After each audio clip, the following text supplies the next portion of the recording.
Assalamualaikum warahmatullahi wabarakatuh. Alhamdulillah rabbil alamin. Wa bihi nasta'inu ala umuri dunya waddin wa ala alihi wa sahbihi ajma'in. Qala rabbi shrah li sadri wa yassir li amri wa hlul 'uqdatam min lisani yafqahu qawli. Alhamdulillah, pada kesempatan kali ini saya diberi amanah oleh Bu dosen untuk apa? Untuk menjelaskan tentang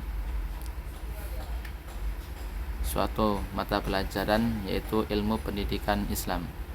Pada kali ini saya diberi tugas untuk menjelaskan atau memaparkan tema tentang pendidikan Islam dalam sistem pendidikan nasional. Nah, apa saja? Mari kita slide selanjutnya. Nah, di sini ada apa itu? Sebelum kita masuk pembahasan, kita perlu mengetahui dulu apa itu pendidikan Islam.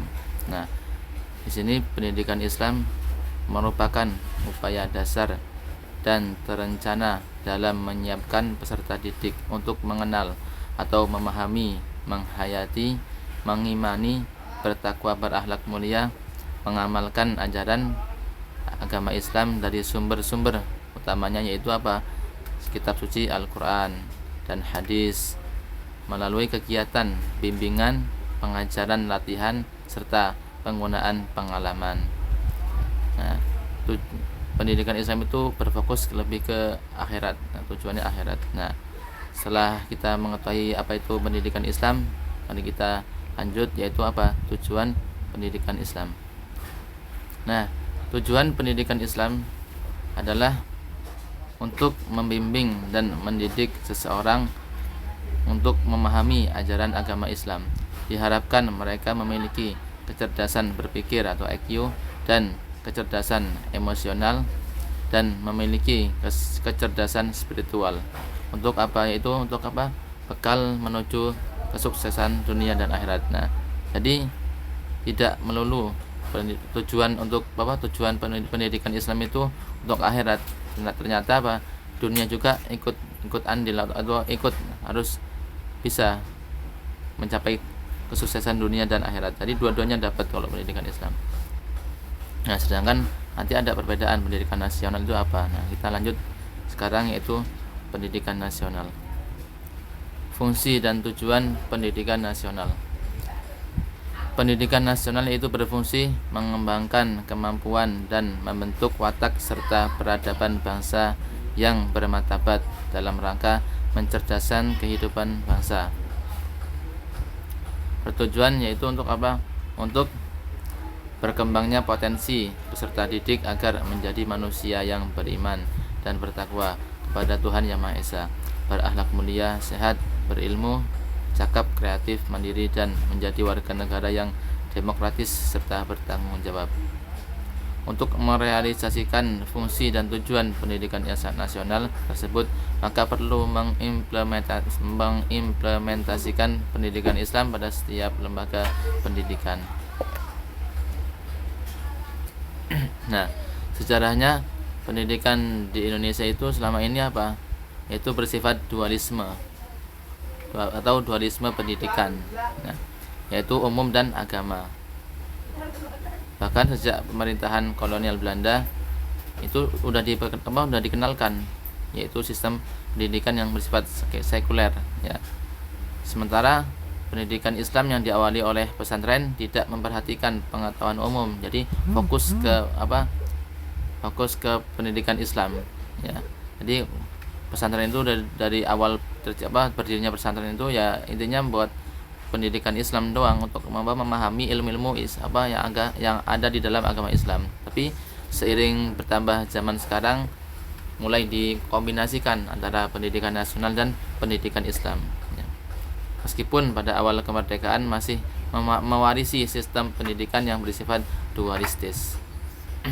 Lanjut, yaitu kedudukan pendidikan Islam dalam sistem pendidikan nasional.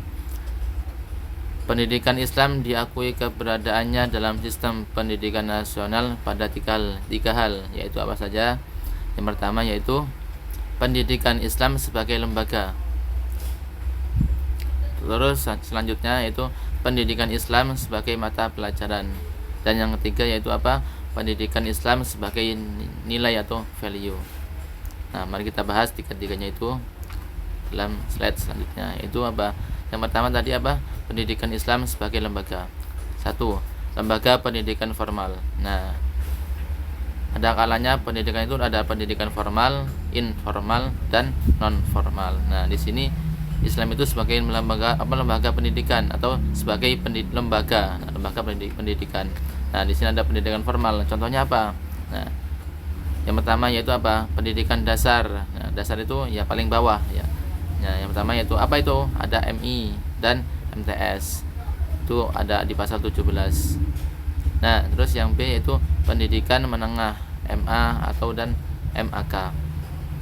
Nah, terus lembaga pendidikan non formal. Nah, ini non formal ya. Lembaga kursus, lembaga pelatihan, kelompok belajar, pusat kegiatan belajar masyarakat, dan majelis taklim. Nah, ini non formal ya.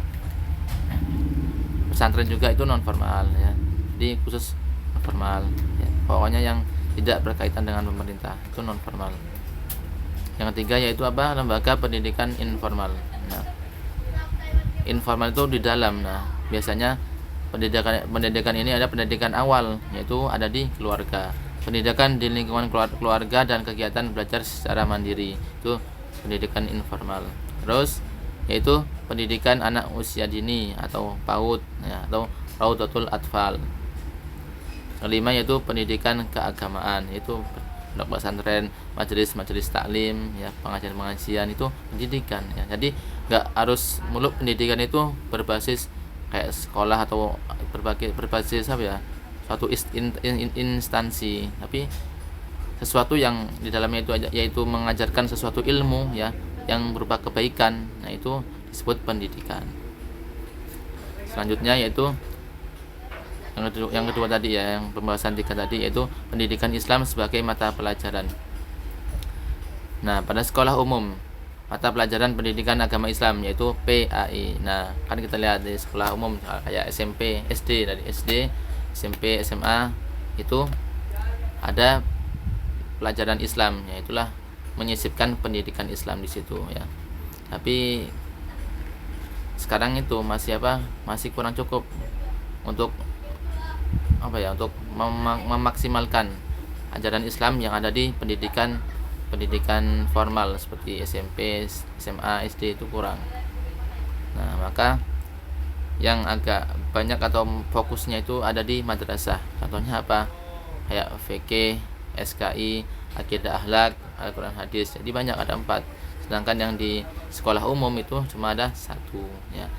Pada madrasah contohnya apa? Yaitu ya tadi MI, MTS, dan MA. Terus pendidikan Islam sebagai nilai atau value. Nilai-nilai pendidikan Islam tersirat dalam UU Sistem Pendidikan Nasional ya. Jadi semua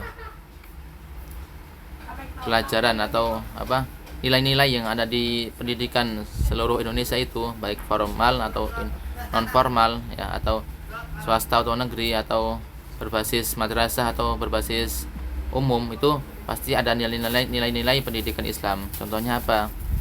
Situ tidak boleh, contohnya di sekolahan ya, hal terkecil, tidak boleh membuang sampah sembarangan ya, tidak boleh membuang sampah sembarangan. Itu nilai-nilai Islam, itu terdapat yang di dalam Islam, karena Islam mengajarkan an-nadhafatu minal iman, yaitu jangan kebersihan sebagian dari iman. Jadi di sekolah aja itu ada nilai banyak di Islam, nilai-nilai Islam. Terus selanjutnya problematika pendidikan Islam di Indonesia. Problematika pendidikan Islam di Indonesia yaitu apa? 1. Problem pendidikan Islam di Indonesia terjadi pada beberapa aspek, yaitu apa aja? 1. Tujuan pendidikan. 2. Pendidik atau guru. 3. Lulusan peserta didik atau peserta didik. 4. Yaitu sarana dan prasarana. 4. Pemimpin sekolah. Dan selanjutnya yaitu yang terakhir pembiayaan. Mari kita bahas satu persatu. Yang pertama yaitu tujuan pendidikan. Yang pertama yaitu ketidakjelasan tujuan yang akan dicapai. Yang kedua, ketidakserasian kurikulum dan kebutuhan masyarakat. Nah, kebanyakan sekarang atau umumnya lah, atau satu dua orang atau kelompok masyarakat ya. Jadi sekarang itu sekolah itu kadang-kadang niatnya apa, cuma mencari gelar atau mencari jabatan, mencari gelar lah, pokoknya gelar gitu ya. Jadi nggak sungguh-sungguh, nggak ikhlas karena untuk mencari ilmu ya. Jadi nggak sungguh-sungguh ya, nggak jelas tujuan itu apa tujuannya ya. Tujuannya entah buat cari gelar atau biar biar dijunjung tinggi atau dipuji-puji atau di mana, tapi tujuannya nggak ikhlas untuk mencari ilmu dan ridhonya Allah. Nah, terus nggak serasi nih kurikulum dan kebutuhan masyarakat. Masyarakat butuhnya apa, kurikulumnya kurang pas atau tidak sesuai dengan kondisi di zaman ini atau sekarang ini, tidak sesuai. Nah, maka harus disesuaikan. Itulah yang menjadi problem sekarang ya. Terus yang kedua yaitu tadi ada guru. Nah, guru itu rendahnya kualitas guru. Nah, sekarang makanya guru itu harus di-upgrade. Karena apa? Setiap zaman atau setiap tahun atau setiap perkembangannya zaman itu ada tantangan sendiri-sendiri ya, sesuai dari teknologi atau sosial, budaya itu berkembang terus ya. Nah, jadi makanya guru itu harus di-upgrade sesuai dengan kondisi yang sekarang. Makanya guru itu multi talenta, mengerti dengan keadaan muridnya, mengerti dengan keadaan lingkungan muridnya, harus paham. Kalau tidak paham, maka guru itu tidak akan masuk pelajaran ilmu-ilmunya itu susah untuk masuk karena tidak bisa menyesuaikan. Terus kurangnya penguasaan pada konten pelajaran. Nah, ini jadi guru itu harus paham apa yang mau diajar, itu harus paham semuanya ya, semua ilmu yang mau diajar itu harus paham. Karena kalau tidak paham ya maka akan salah, dalam mengajar pun salah, maka yang diterima atau muridnya pun akan menerima ilmu yang salah. Nah, nanti berbahayanya apa? Ketika itu ilmu disampaikan, ilmu yang salah itu disampaikan, maka akan terus ke bawah itu salah semua. Nah, siapa yang salah? Ya gurunya. Nah, itu ilmu dunia. Tapi kalau ilmu akhirat itu lebih bahaya. Karena apa? Ketika kita mengajarkan ilmu akhirat, contohnya mengajarkan Al-Quran salah dengan salah. Nah, ke bawah salah terus, maka akan mengalir dosanya. Tapi kalau kebaikan yang benar itu mengajarkan yang benar, nah maka kebaikan akan mengalir. Terus kurangnya keahlian dalam menggunakan berbagai metode dan strategi pendidikan. Nah, tadi ini metodenya, strateginya ya harus ahli, harus kreatif ya. Contohnya zaman sekarang udah ada proyektor atau banyak media-media pembelajaran yang bisa dipakai untuk memahami atau lebih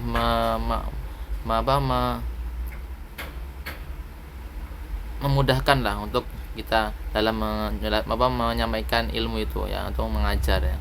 Jadi sekarang di zaman canggih harus bisa mengimbangi ya. Jangan harus terpaku dengan metode yang dulu, jangan. Karena setiap tahun, setiap zaman itu harus berbeda, harus di-upgrade. Selanjutnya yaitu lulusan atau peserta didik. Nah, rendahnya kualitas lulusan. Nah, ini jadi banyak lembaga pendidikan sekarang itu hanya untuk tujuannya bukan untuk ikhlas membuat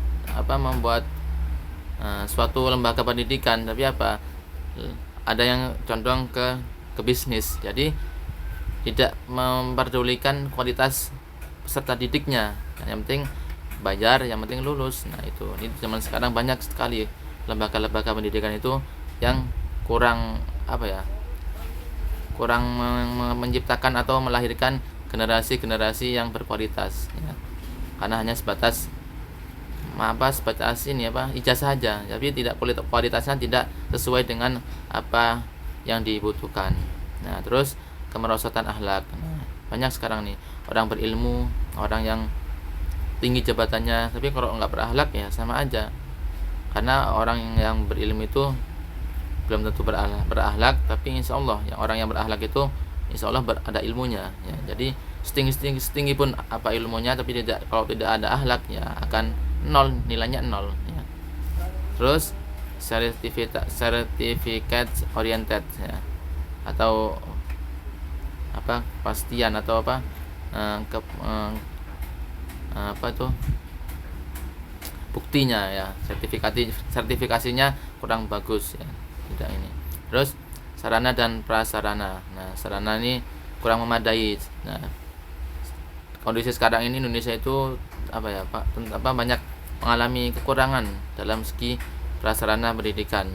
Contohnya kemarin yang viral di Kalimantan, ada sekolah yang rusak dan tidak diperbaiki bertahun-tahun bahkan berpuluh tahun. Nah, ini harus tugas pemerintah ya.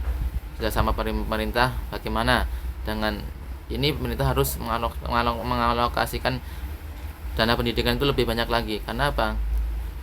SDM itu bentuk SDM yang bagus itu bentuk negara yang maju. Karena kalau negara maju tapi SDM-nya tidak bagus kan, maka akan kalah dan akan dimanfaatkan oleh negara lain ya. Tapi kalau SDM kita bagus, kita akan berdiri di kaki sendiri, berdiri di kaki sendiri di negara ini, jadi tuan rumah. Jadi kita tidak tersingkirkan oleh pendatang-pendatang. Nah, makanya SDM itu penting, SDM, karena SDM yang bagus itu akan melahirkan lagi SDM yang bagus. Guru yang bagus akan melahirkan murid yang bagus, sedangkan guru yang kurang bagus atau jelek, kualitas yang kurang bagus akan melahirkan murid-murid atau peserta didik yang kurang bagus. Selanjutnya itu pemimpin sekolah. Pemimpin sekolah, rendahnya kemampuan pemimpin sekolah dalam berkomunikasi dengan para guru. Terus rendahnya kemampuan pemimpin sekolah dalam berkomunikasi dengan para orang tua dan para stakeholder.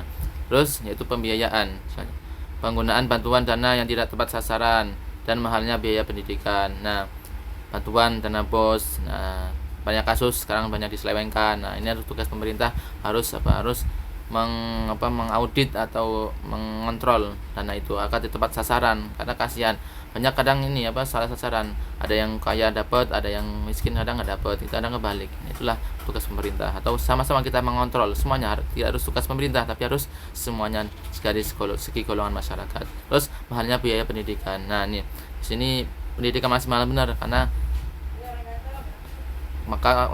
ini sekarang karena pemerintah itu tidak mengalokasikan dana, kurang banyak. Nah, jadi ini harus diperbaiki lagi supaya semua golongan masyarakat, baik yang menengah ke atas, menengah ke bawah, dan golongan masyarakat yang bawah itu harus bisa merasakan pendidikan yang layak dan pendidikan tinggi, biar SDM kita bagus. Alhamdulillah, terima kasih. Terima kasih untuk Bu dosen. Semoga bisa dipahami apa yang saya sampaikan. Ada kurangnya saya mohon maaf, karena saya manusia dan banyak kesalahan dan masih belajar. Insyaallah saya akhiri. Assalamualaikum warahmatullahi wabarakatuh.